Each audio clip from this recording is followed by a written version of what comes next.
Good morning.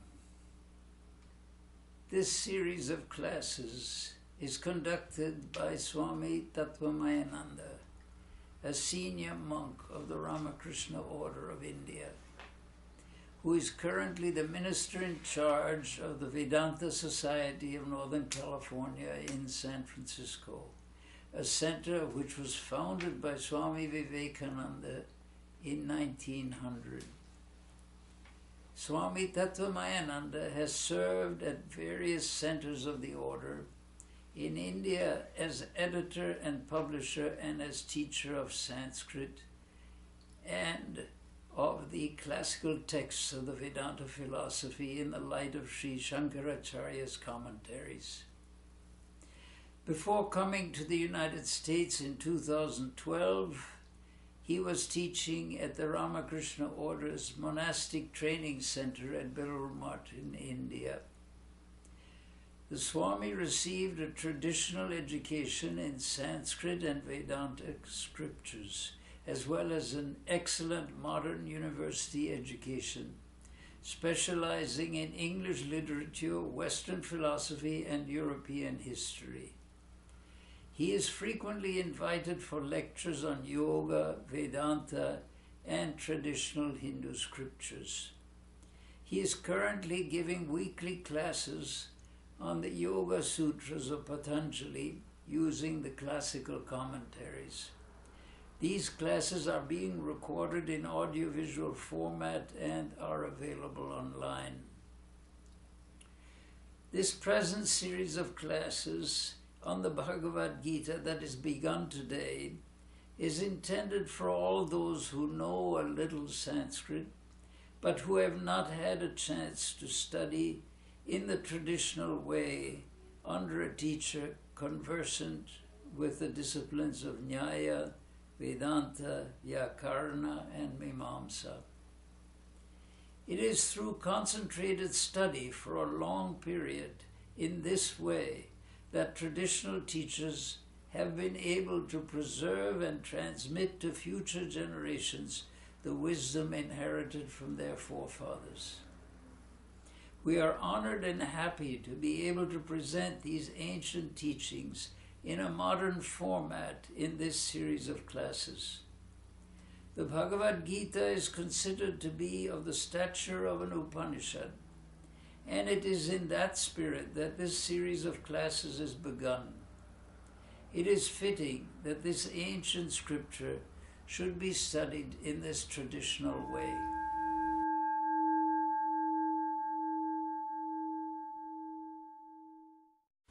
Yam Brahma Varunendra Rudramarudastun. So now we begin this maṅgalācaraṇa, a shloka that you find at the beginning of Shankaracharya's commentary, which is a maṅgalāvācaka and also Vishaya Nirdesha. So it is a way of starting a great work in a very auspicious manner. So we should remember, all great commentators used to be great devotees. So sometimes they used to pray to the Lord for making their work meaningful and fruitful to the posterity, to the readers, because they have to go through different processes. For every commentary, every kind of vyakyanam or interpretation, there are different stages.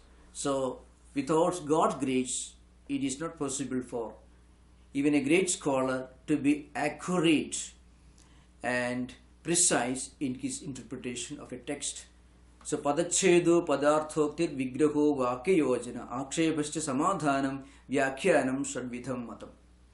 So going through this process of splitting the words and explaining the padartha and then vigraha, vakyayojana, then projecting a possible objection and giving an appropriate response and establishing one's own standpoint.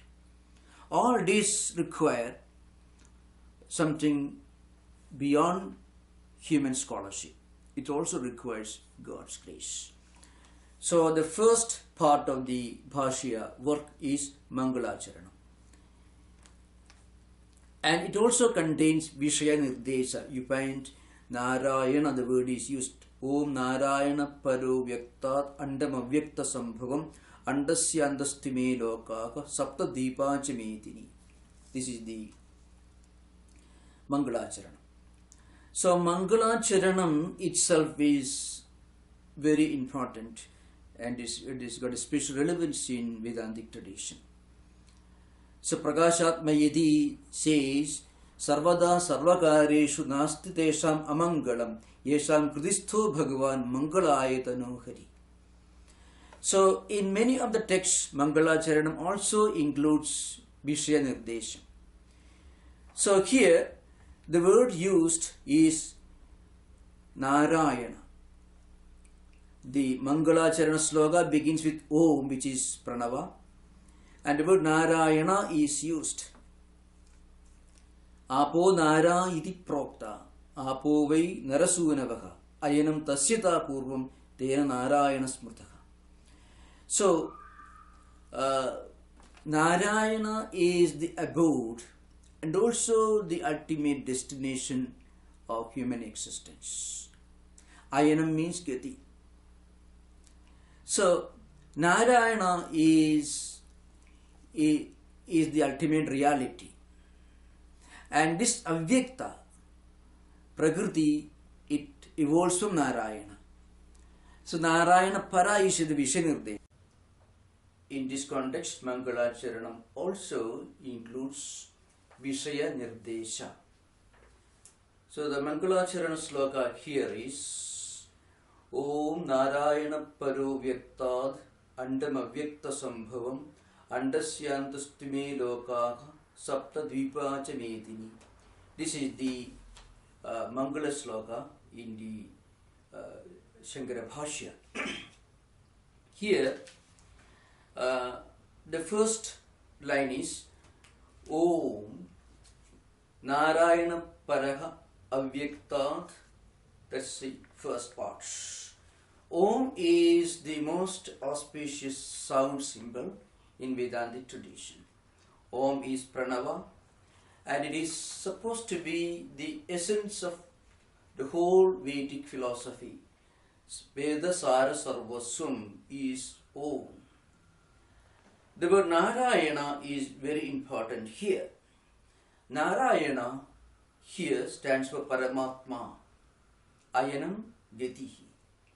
So the word Para here implies Aprameya Swarupa, that which cannot be perceived, comprehended or understood through mind and five senses, mana and indriya. So it's beyond mind and beyond intellect. So it is aprameya swarupa. It is sarva pramana atita. So avyakta. The word avyakta here means maya, that is the inexplicable, indescribable avidya shakti that is responsible for the feeling that Brahman has become the world, Brahman has not become the world. So Nārāyaṇa is beyond avyakta. Nārāyaṇa is maya athisha. As Paramatma, it is beyond maya, it is beyond sensory perception. And this Brahmanda is what is meant by Anda, which is this cosmos. Andam avyaktasambhavam, aṇḍasyāntastvime lokāḥ saptadvīpā medinī. So this Brahmanda itself is avyaktasambhavam. It emerges from avyakta, from maya. And this universe, which consists of 7 islands, this earth, it's called medinī, which consists of 7 islands or 7 continents, constitute this visible universe, of which Jambudvipa is one part. So Jambudvipa, Plakshadvipa, Shalmaladvipa, Kushadvipa, Kraunjadvipa, Shakadvipa and Pushkaradvipa. These are the 7 islands, 7 dvipa, saptadvīpā medinī is mentioned here. So Om is the most auspicious sound symbol. That's how this maṅgalācaraṇa begins. Nārāyaṇaḥ paraha avyaktād. Nārāyaṇaḥ avyaktād paraha. Nārāyaṇa is beyond avyakta, beyond Maya. Nārāyaṇa is the ultimate reality, present and immanent in the whole creation. Nārāyaṇa is aṇḍasyāmi. And it is beyond all pramanas, beyond sensory perception. And this Brahmanda, this cosmos, it emerges from avyakta. And this earth of ours, which consists of 7 islands, saptadvīpā medinī, is a part of this Brahmanda. Now, in this context, Anandagiri makes a very interesting statement at the beginning of his tika. Pratyanja machyudam natva guru nabi gariyasaha kriyade sishya shikshaye yida bhashya vivechanam. So Anandagiri, he writes a very simple, lucid tika on Shankaracharya's commentary, which he called Anandagiri Tika, which is a stepping stone to the higher ideas enshrined in the Bhashya literature. Now Anandagiri also says karmanistha jnananistha idi upayopeya bhudam nishtadvayam adhikritya pravrittam Gita Shastram. So before entering his tika, at the very beginning of his tika on Shankara Bhashya, Anandagiri says the whole Gita Shastram explains karmanistha and jnananistha. Karmanistha is upaya and jnananistha is upeya.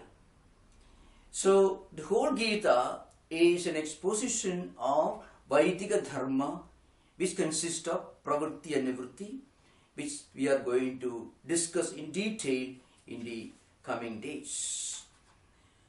So we have to remember this is the essence of maṅgalācaraṇam. This universe, which consists of 7 islands, 7 continents, is part of this cosmos, Brahmanda, and avyakta is beyond Brahmanda, and Nārāyaṇa is beyond avyakta. Nārāyaṇa is Paramatma, aṇḍasyāmi, the indweller in the whole creation. And not only that, saptadvīpā medinī, aṇḍasyāntastvime lokāḥ, ime lokāḥ mean all these different levels of existence. So traditionally, Vedantic scholars say there are altogether 14 lokāḥs. Loka means what we experience, what we see is called lokāḥ. Lokyate, jñāyate, iti lokāḥ. This is the definition given by Shankarānanda Saraswati. A simple definition is lokāḥ, lokyate, iti lokāḥ.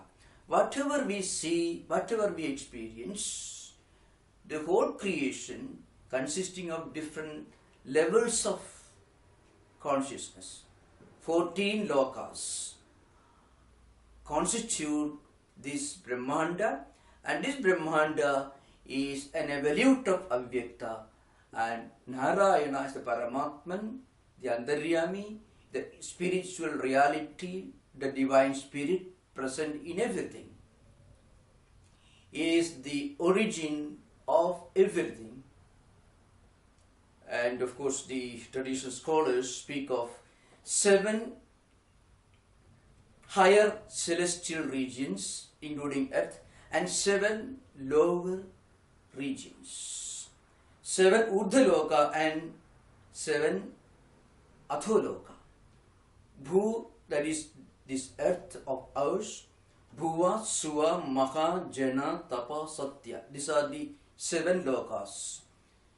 7 levels of human or not only human, 7 levels of existence, going beyond human, Bhuva, Suva, Maha, Jana, Tapa, Satya. These 6 regions are celestial regions above the level of earth. And then there are 7 atholokas, Atala, Vitala, Sutala, Rasatala, Talatala, Mahatala and Patala. These are the 7 lokas that exist below the earth level. So, the maṅgalācaraṇa itself is unique in many ways. On the one hand, it in a way accepts the theory of creation, but it also implies that creation itself is not real. It is, from the highest point of view, it is unreal, but it is not unreal in the sense that it doesn't exist at all. We live in this world, we experience the empirical phenomena, it's part of our existence, but it is not absolute reality. It is not sarvikara atida, rather it is sarvikara athina. All that we experience in this world go through these 6 changes called sarvikaras. Jayade, asti, vardhade, viparinamade, kshiyate, or apakshiyate, vinasyati. And they belong to time. They have a past, they have a present and a future. So, they are real only in the relative sense. They are not real with the capital letter R in the absolute sense. They are born sometime in the past. They exist for some time. Maybe this universe may exist for several billions of years. An insect may exist for a few minutes. Still they belong to time because they are born at some point of time in the past. They exist maybe for millions of years or billions of years, or maybe for a few minutes. Still they belong to time and they will change their nature. Anything that is subject to change is only relative. It is not real in the absolute sense, but it is not unreal in the absolute sense because they do have an existence, they have an empirical relative existence. So all the way from Paramatma, Nārāyaṇaḥ, this maṅgalācaraṇa brings us to our own world. From the highest Paramatma, that is beyond Avyakta, it comes down to our own world and our own level. That is the uniqueness of this maṅgalācaraṇa. Now we will begin Shankaracharya's commentary itself. So yesterday I mentioned a few very important aspects of this Bhashya. So today we are going to begin its in detailed discussion.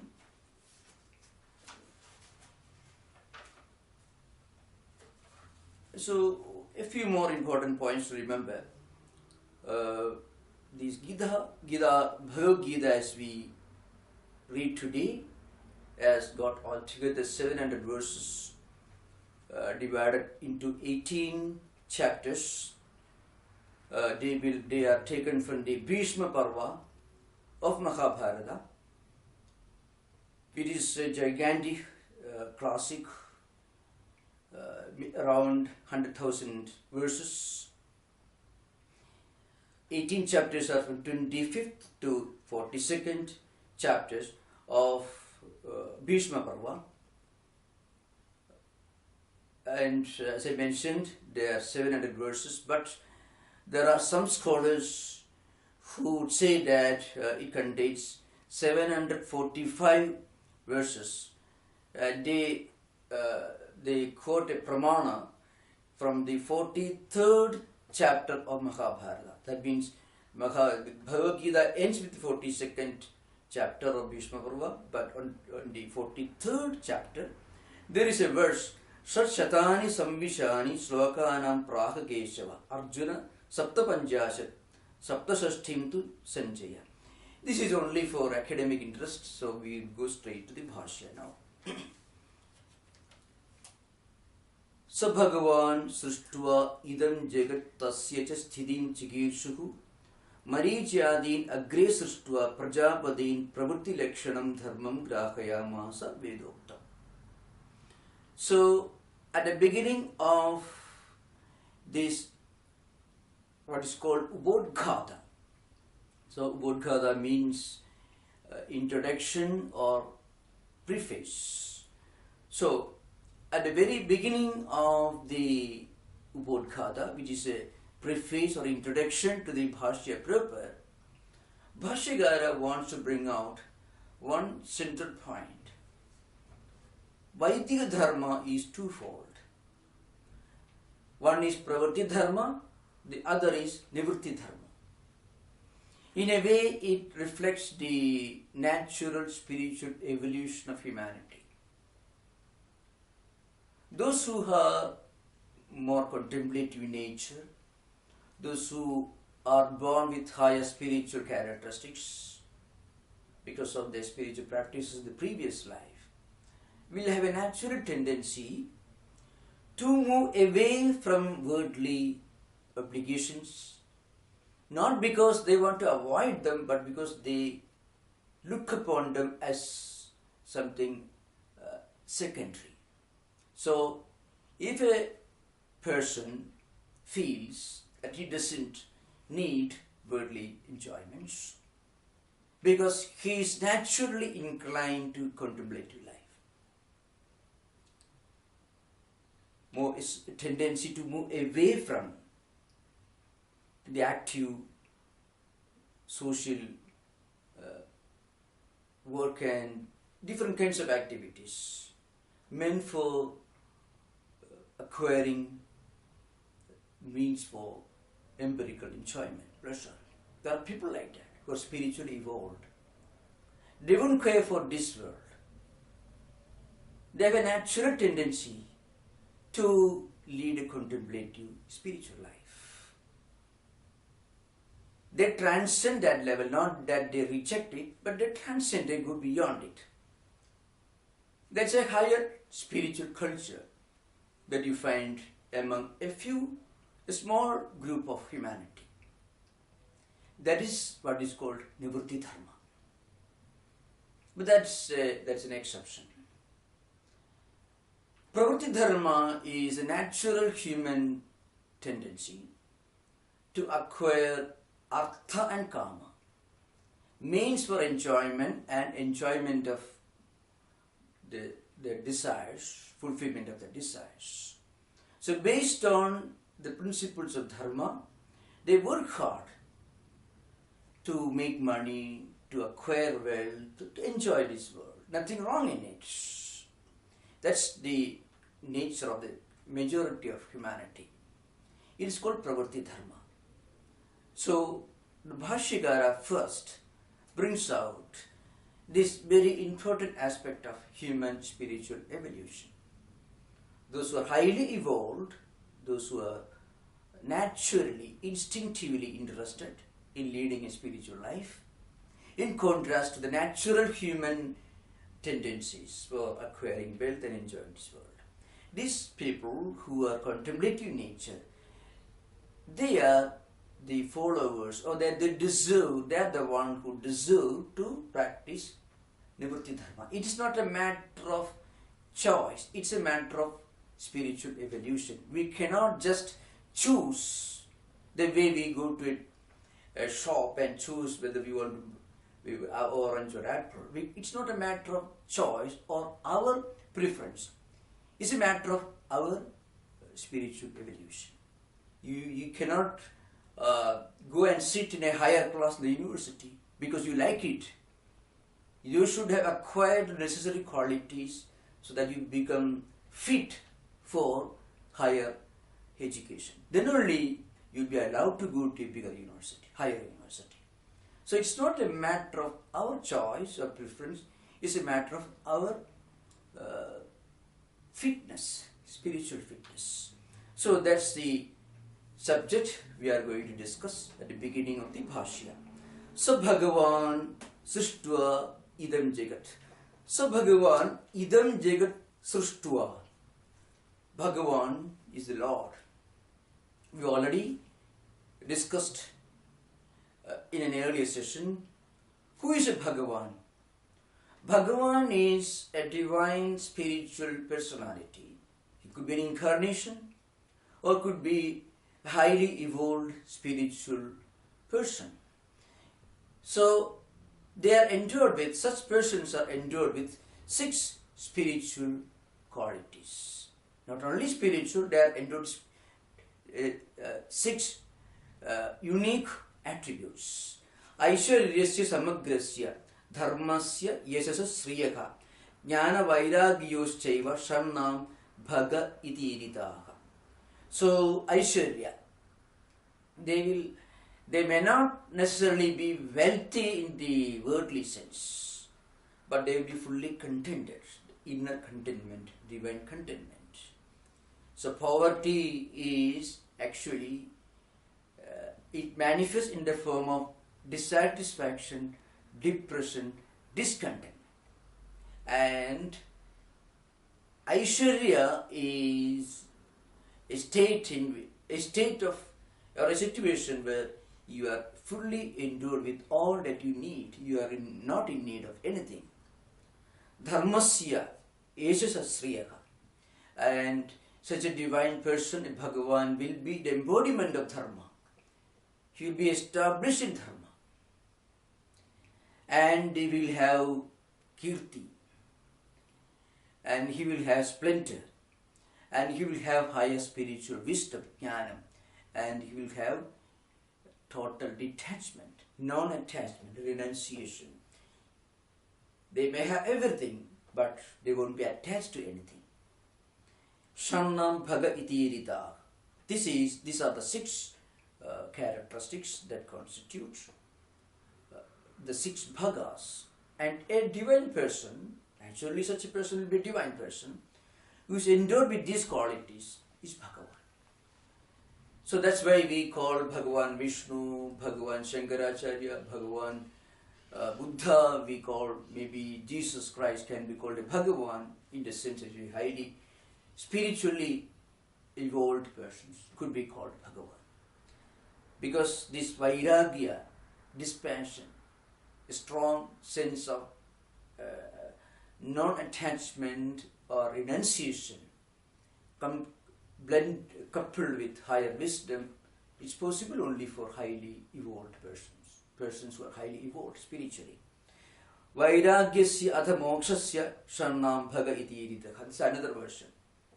So they will be living in this world, but they will be free from all kinds of bondages, worldly attachments. Ulpatti prayam chaiva bhudanam agadim gadim veti vidyam avidyam cha savacho bhagavan iti. So another characteristic of Bhagavan is he will be a repository of higher spiritual wisdom. So here Lord Vishnu, or the Creator, is called Bhagavan. So Bhagavan Srishtva idam jagat. Of course, Srishti is not real in Advaita Vedanta. Srishti is only relative. All statements related to Srishti are designed with one purpose. In the absolute analysis, Srishti itself is not accepted as a permanent reality. But then, this world in which we live is not absolutely unreal. Of course, it is not absolutely real either. So, at the relative level, creation is accepted, and the creatorship of a created God is also acceptable at the relative level. Tasya sthitim chikisuhu. After having created this world, Bhagavan, the Lord, he became desirous of doing something for the protection and preservation of this world which he created. Marichyādīn agre srishtva prajapatīn pravrutti lakshanam dharmam grahayama savedoktam. So, first God created this world Then he created Prajapatis. So Prajapatis are the great ancestors who practiced pravritti dharma.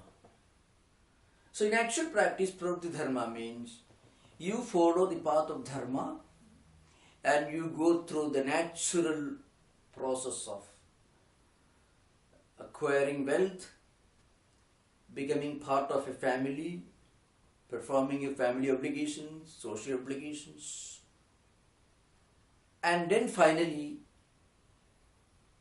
after vanaprasthasrama, one may take to sannyasa. So many of these great Prajapatis, they were also great teachers. So they went through this natural process of brahmacharyasrama, garhasthyam, vanaprasthasrama, sannyasa. So during the first 12 years, they will practice brahmacharya, they will study the Vedas, and then after leaving the Vedic school, they enter grihasthasrama. They will practice these great values meant for grihasthasrama. Matrudevo bhava, pitudevo bhava, acharya devo bhava, aditi devo bhava. Doing all the duties and performing all responsibilities pertaining to grihasthasrama life. And then when they become old, when they will retire from active obligations. As Manusmriti says, Grihasthasya yada pasye vali palidamatmanaha apatyasya apatyam tada aranyam samasayet. So Grihasthasrami who had undergone Vedic education, then had entered householder's life, Grihasthasrama life, will take to contemplative life, may go to a forest hermitage. He may, when he feels that his hair is getting grey or his face is getting wrinkled, when he sees apatyasya apatyam, when he sees the face of the grandson, that means the progeny, the lineage will be preserved. Then instead of continuing life as usual in the ordinary worldly surroundings, he will take to contemplative life, may go to a forest or may perhaps go to a lonely place. So it need not be forest, it could be a place where one may lead an active contemplative, like action involving contemplation, means studying the Vedas, teaching the Vedas, studying the scriptures, meditation. That is also some kind of an activity, but that's different from the normal activity of an household. That's called vanaprasthasrama, the third asrama, the third stage in the evolution of any enlightened person. And finally, he may take to sannyasa if he wants. So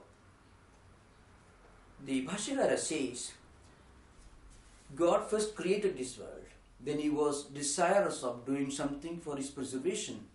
So he created these 10 Prajapatis. So the names of these 10 Prajapatis are outlined in the famous Manusmriti. Mariji, Atri, Angirasu, Paulus, Pulastyam, Pulaham, Kradum, Prachedasam, Vasishtham, cha Bhrugum, Nārāyaṇaḥ. So Manusmriti, the first chapter, makes this point. Mariji, Atri, Angira, Pulastya, Pulaha, Kradu, Prachedasa, Vasishtha, Bhrugu, Nārāyaṇaḥ. These are the 10 Prajapatis. They are the great elders. Mariji, Atri, Angirasu, Pulastyam, Pulaham, Kradum, Prachedasam, Vasishtham, cha Bhrugum, Nārāyaṇaḥ. So now,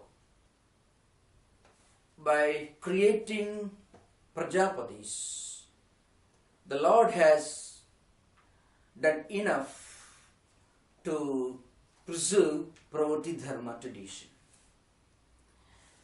Then Bhashyakara says, Tataka, then after having created Prajapatis, he wanted to do something for those who have a natural tendency to lead a contemplative life right from their birth.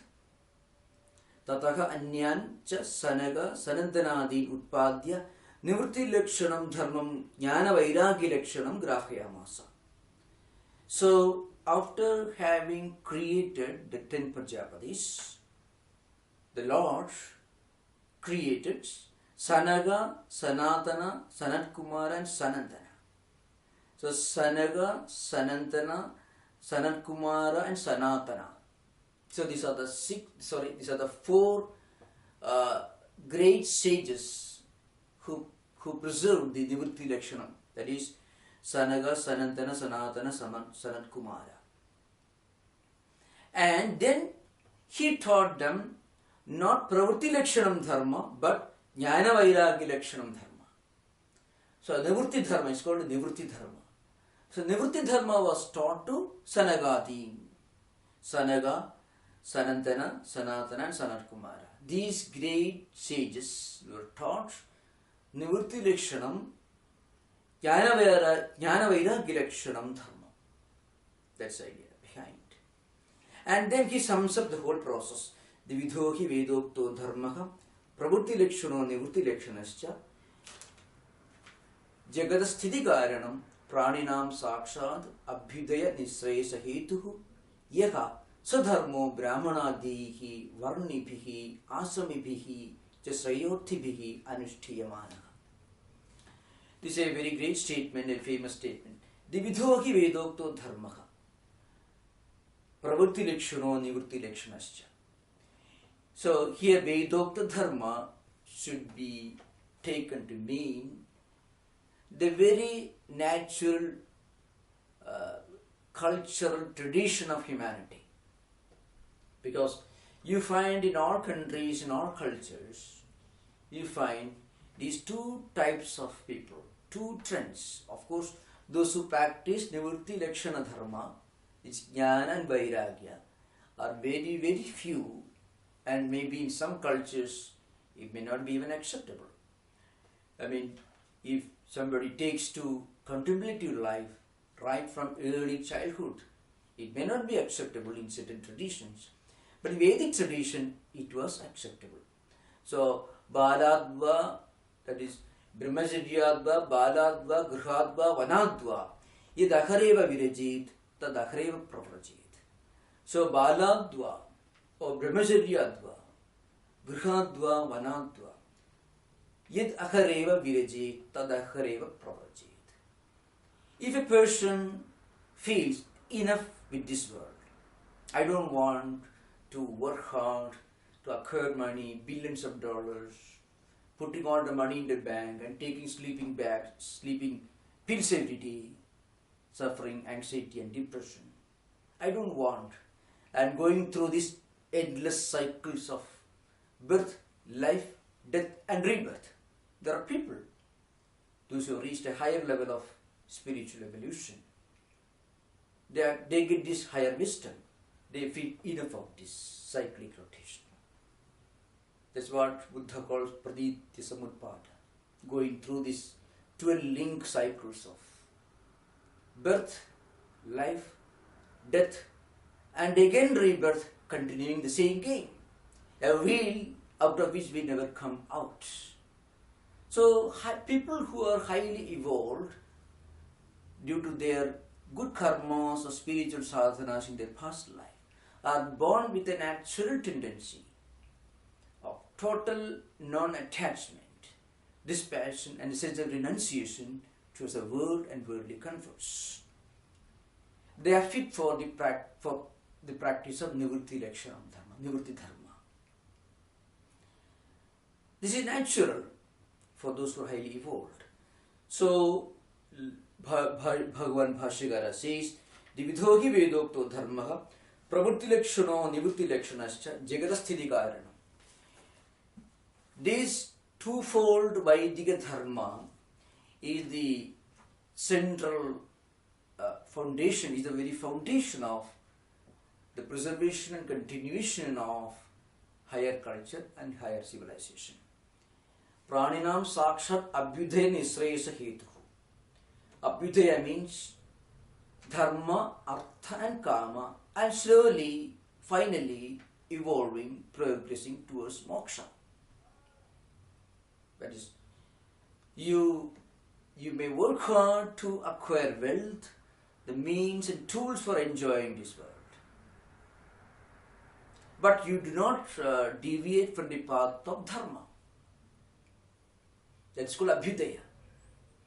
And once you reach a stage of saturation without deviating from the path of dharma, then what happens? At one point, you come to realize, well, money, wealth, this artha and kama do not constitute the whole of human aspirations. Then you start thinking of what lies beyond. You start thinking of what is beyond today, what is beyond the sensory perception, what's the true meaning and relevance of human life and human existence. Then you start thinking of liberation or moksha. It's a gradual process. Then there is sreya, that is moving straight towards the parama purushartha or liberation. Yaha sadharmo brahmanadihi varnibhihi asamibhihi cha sreyorthibhihi anushthiyamanaha. So this dharma, this Vaidika dharma was practiced by great people right from the beginning of human civilization, in all cultures, in all traditions. So Mahabharata gives a very interesting and very pointed explanation of this dharma dvaya. Dvavimau adhapanthano yatra veda pradishtidaha pravritti lakshano dharmo nivrittischa vibhagida. So Bhagavad Shanti Parva says. So wherever or in whichever culture Vedas constitute the essence of life, there are two paths open before humanity, spiritual seekers. One, the path of pravritti lakshana dharma, that is pravritti dharma. The other is nivritti lakshana dharma, nivritti dharma. Dvavimau adhapanthano yatra veda pradishtidaha pravritti lakshano dharmo nivrittischa vibhavitaha is a very famous statement in the Mahabharata Shanti Parva. So, and Bhashyakara says, this dharma, yaha sadharmo brahmanadihi varnibhihi cha sayorthibhihi anushthiyamanaha. This dharma was practiced by Brahmana, Kshatriya, Vaishya, Sudra. These are 4 levels of human, spiritual and cultural evolution. Please remember, these varnasama dharma or chadurvarnya dharma, it has nothing to do with caste of birth. If a person is born with higher spiritual aspirations, then naturally he will choose what he wants to choose or what he considers to be the proper path for him. It's natural. So those who are born with a contemplative nature, those who do not want to engage in activities for making money or wealth, those who want to think of higher spiritual values, they naturally follow a path, a way of life, and that way of life is the path of Brahmanas. So of course, our great spiritual teachers of India, they have tried to analyze these 4 human psychological types or human tendencies.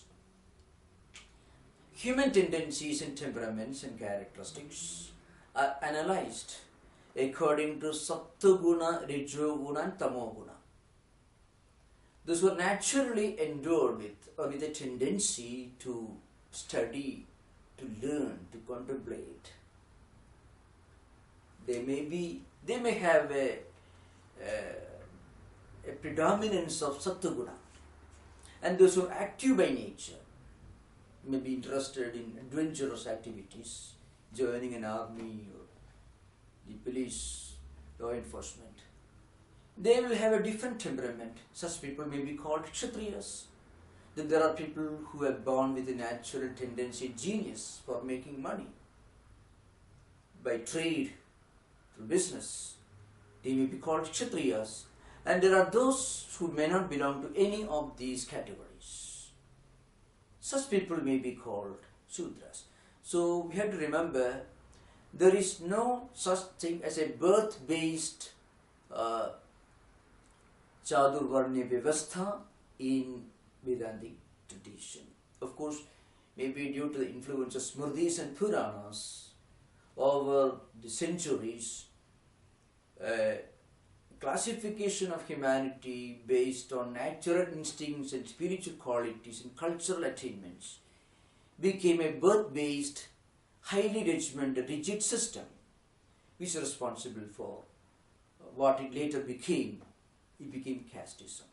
So, of course, according to traditional scholars, those who have got a predominance of sattva-guna and, of course, a predominance of sattva-guna and some rajo-guna and tamo-guna, they may be interested in indriya jaya, what I mean, in restraining the senses, controlling their mind, going for higher spiritual wisdom, in penance, in meditation. They may be patient by nature, may be straightforward, may have a natural tendency for acquiring knowledge. They may not take much interest in activities for making money or wealth. Such people who are contemplative by nature, they may be called brahmanas. Then there are those who are kshatriyas.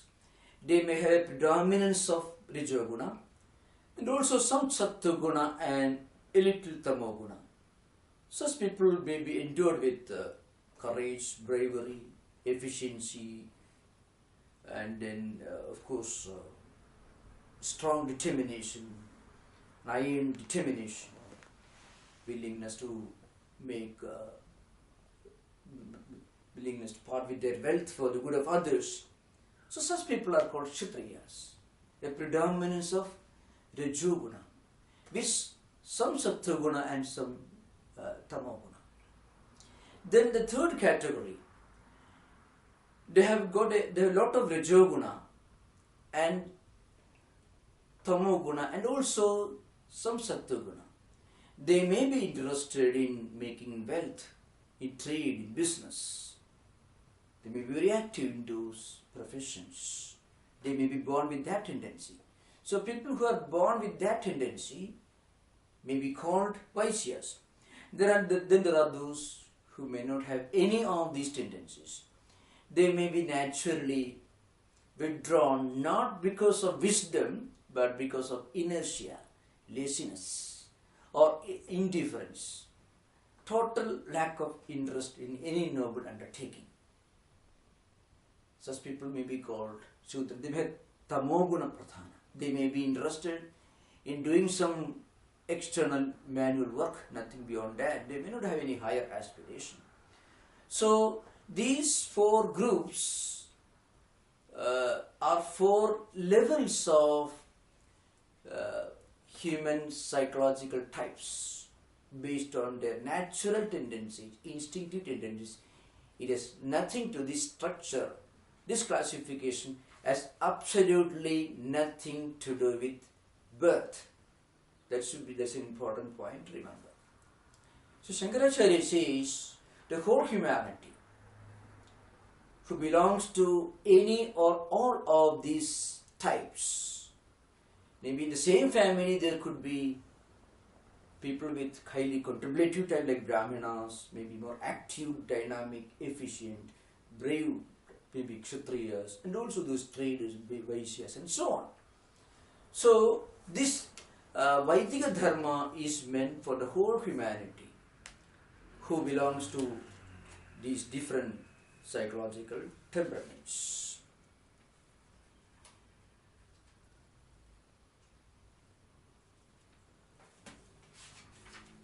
Now we'll continue the discussion in the Bhashya.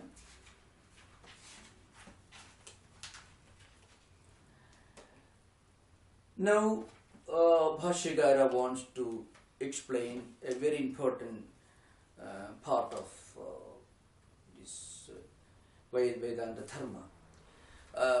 What happens in course of time, what happens in the process of the evolution of human civilization and culture? Was a need for writing such a book like Gita? I mean, what's the reason for a great teacher like Lord Krishna to be born and teach this great spiritual classic to Arjuna? There is a need for great spiritual teachers like Lord Krishna to be born with the purpose of teaching these great spiritual values to humanity. That point is discussed here.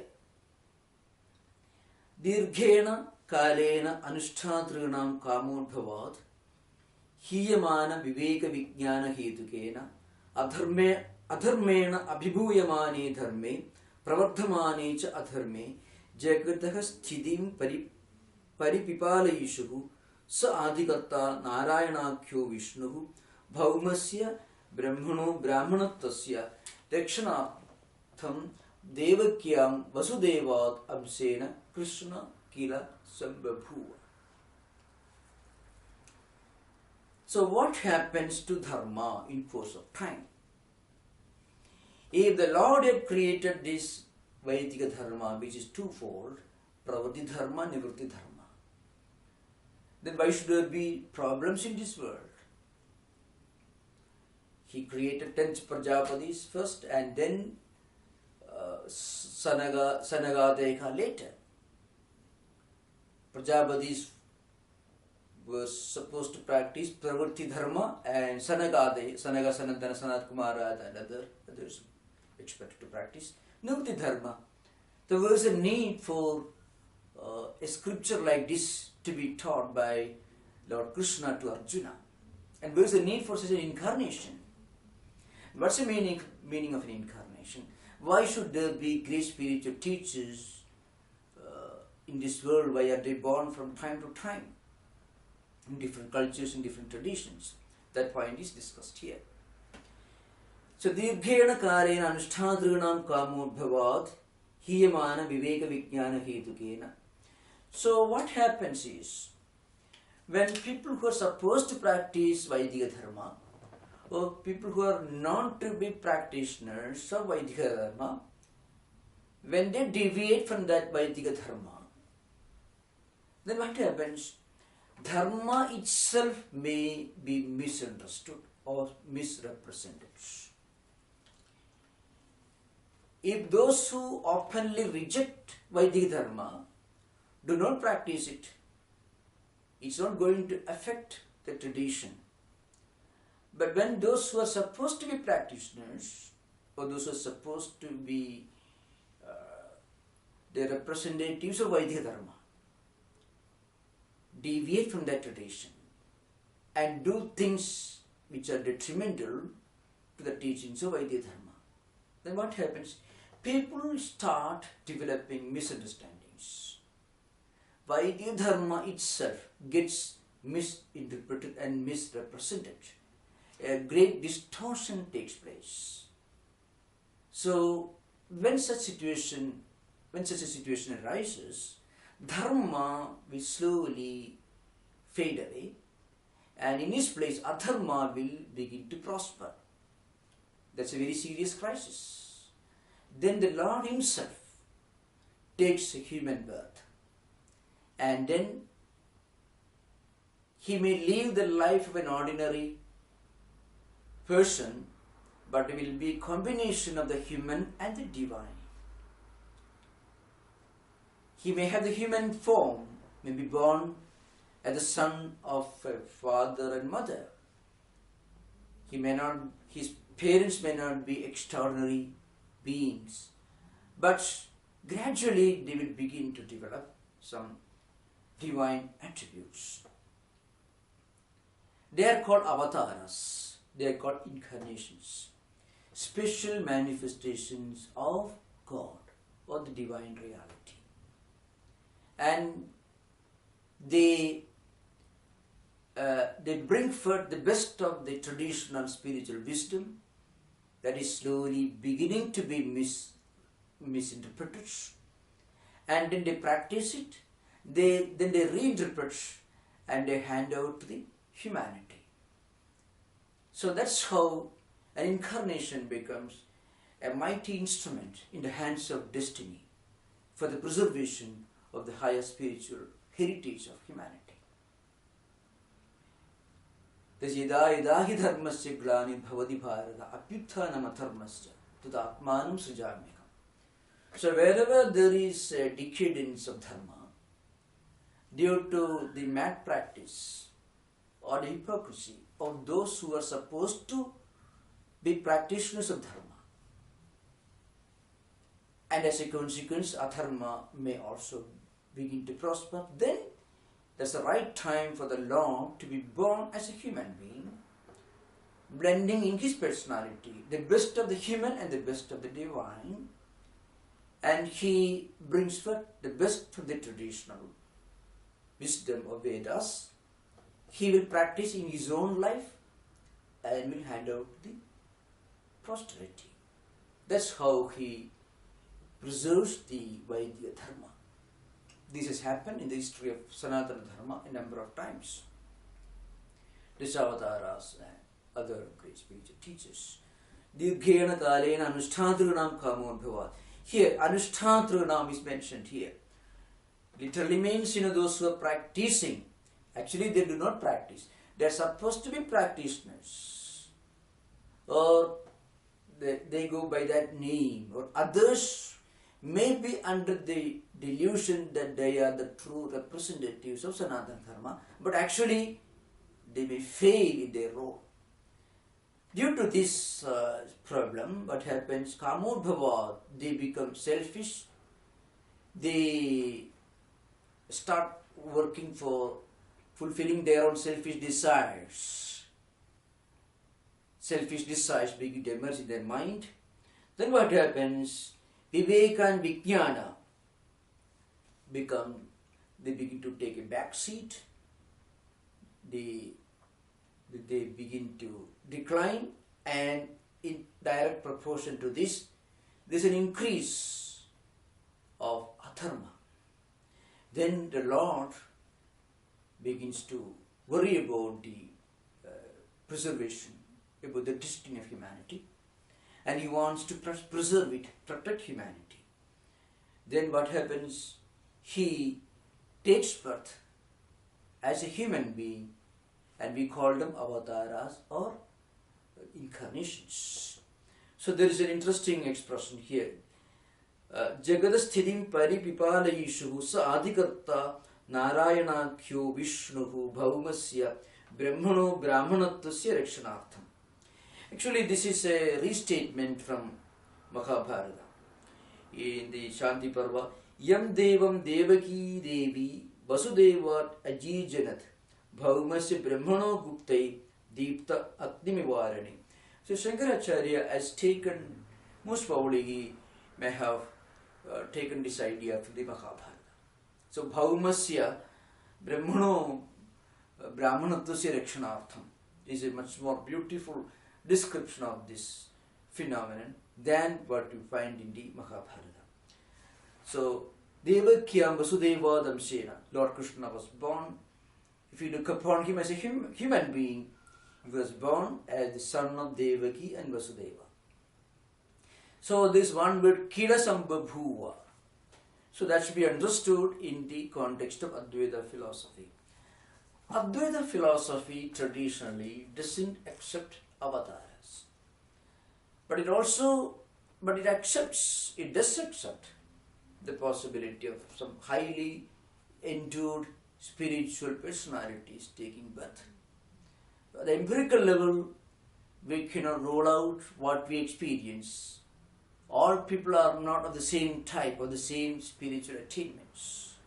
So there are some great teachers who are born from time to time in different communities and cultures, who are born with a mission and who actually enrich the spiritual heritage of humanity. That point is accepted, but that incarnation is real only in the on the relative level. So that's why it is called kila, I mean as if you accept this world, then incarnation is real. So the moment you realize, you reach a stage where the world appears to be a relative entity, mithya, then you transcend that concept, that's all. So that's why Lord Krishna himself says, avajanandi mamudha manushim tanumasidam param bhavam ajanandu mama bhuta maheshwaram. So Lord Krishna himself says in the Gita, so those who look upon me just as the son of Devaki and Vasudeva, they don't really understand me. Manushim tanumasidam. Brahmanuratman, Paramatma cannot accept a body, cannot appear in the form of a human body. So it is only a relative phenomenon, not an absolute phenomenon. From the highest Advaita point of view, even incarnations belong to the relative realm. That's the idea behind. Because it is said, Brahman or Atma is Aja and Avya, etc. Brahmanatva rakshane rakshita syat vaitiko dharma tad adhinatvad varnasrama bhedana. So, if Brahmanatvam, or rather, that means Brahmanatvam or Bhauma Brahma should be understood to mean Vedas. So, what is Bhauma? Bhauma is that which is visible. The earth is visible. Bhumi is visible. Atman or Paramatma, Brahman cannot be seen with these eyes. But if you can ever think of, visualize Brahman, it is the Vedas or Vaidika Dharma. So, if Vedas are protected, if this Vaidika Dharma is protected, if Brahmanatvam, which is the representative Vaidika Dharma, is protected, then Varnasrama Bheda, everything will be protected. That's the idea behind it.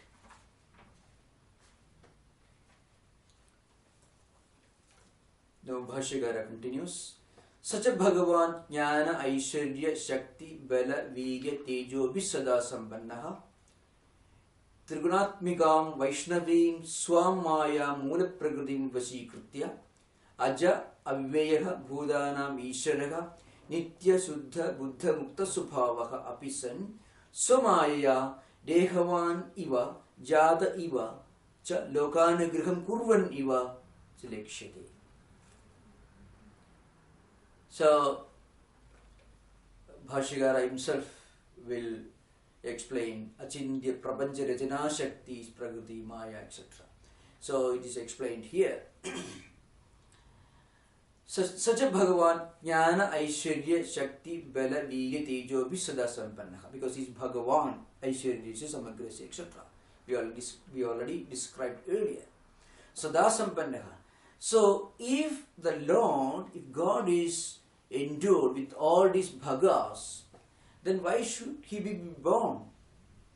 Well, if somebody wants to be born, that person should be in want of something. He may have some desire. He need not be born unless he has some desire. But it is not correct to assume that Bhagavan himself has some desire. So to achieve that desire, he is born. It is inconceivable.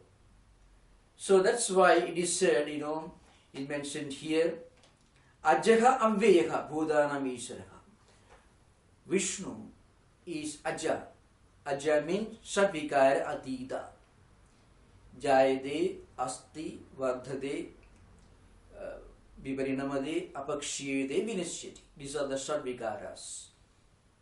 Anything that belongs to time belongs to षड्विकाराs. Vikara means change. 6 changes. Birth is a change from a state of non-existence into existence, and then existing, asti. Vardhade means growing, evolving, decaying, and disappearing or death. So jayade, asti, vardhade, viparinamade, apakshiyade, vinashyati. So anything in this world which undergoes change cannot be real in the absolute sense of the word real. You may use the word small letter r, real, but you cannot use the word real with the capital letter R. That means anything which undergoes change, it doesn't remain the same for all time, the past, present and future. Cannot be real. Only that is real which remains the same in the past, present and future, and which is totally free from any of these 6 changes. So Aja, so Bhagavan is Aja, he is not born, which means he is not born, that's why he is free from any of these changes. He is beyond time, beyond space, beyond causation, beyond Maya, beyond relativity. He is absolute. Sadvikara atita and avasthatraya abhātita. These are the terms used to describe the absolute reality. Sadvikara atita and avasthatraya abhātita. That's why Aja and Advaya are used here. So Bhagavan is Bhagavan, Jnana, Aishwarya, Shakti, Bala, Virya, Tejopi, Sada, Sampanna. And Bhagavan is Ajaya and Avaya, Vinashanikita, Sadvikara-atita, and Bhudanam Ishwaraka, Nitya Suddha Buddha Mukta Svabhava. By its very nature, Bhagavan is pure, purity itself is awareness, is ever free from all bondage, its very nature. So that Bhagavan won't be in need of being born. So that's why it's Trinatmikam Vaishnavim Swamaya Mula Pragatim Vasikritya. Vaishnavi Maya, Vishnoho Iyam iti Vaishnavi. That Maya belongs to Vishnu. So Vishnu is Maya Thisya, not Maya Thina. This Maya itself is an instrument that Vishnu can use for his purpose of taking birth. Vishnu is not within the control of Maya. Maya is within the control of Vishnu. That's why it is called, Swamaya Mula Prakriti. Prakashena Kriti Yaya Sa Prakriti. The first evolute. That is Mula Prakriti, the original cause. That Maya is Vaishnavi, Vishnu Iyam iti Vaishnavi. It belongs to Vishnu. Swam belongs to Vishnu. So in that case, he won't be born because only those who are within the control of Maya will be born. Birth means being born and going through these Sadvikara, 6 changes. Vishnu cannot be born and go through the Sadvikaras because Vishnu is Aja, birthless, unborn. So what's the meaning here? That's why it is Dehavaniva, Lokānugraham Kurvanniva, etc. He is not born. What happens, so Maya Dehavaniva, as if he is born. Not really born, as if he is born. So from the highest Advaita perspective, even incarnation's birth itself is just a relative experience. It is not absolutely real. That's why Lord Krishna himself said, Maya tu pragratim vidhim mayinam tu maheshwaram That's why Mayam tu Prakritim Vidhi Mayinam tu Maheshwara. So, Avajananti Mamudha Manushim Tanumasidam Param Bhavam Ajanantu Mama Bhuta Maheshwara. Those who do not know my true nature, they think I am born with this body, I am born as the son of Devaki, Vasudeva, etc. But these birth, etc. are real only in the relative plane, not in the absolute perspective, absolute standpoint. That's why the word Iva is used again and again. Udanam Isharo Nitya Suddha Buddha Mukta Subhavaha Apisan Sumaya Dehavaniva Jada Iva Lokāḥ Nigriham Kurvan Iva Lekshyate. Loka itself is mithya, is only relative. It is not absolutely real. So why should there be a birth by the Lord for the preservation of the world? So all these are at the relative level. So the Advaitic standpoint is strongly emphasized even in this particular context.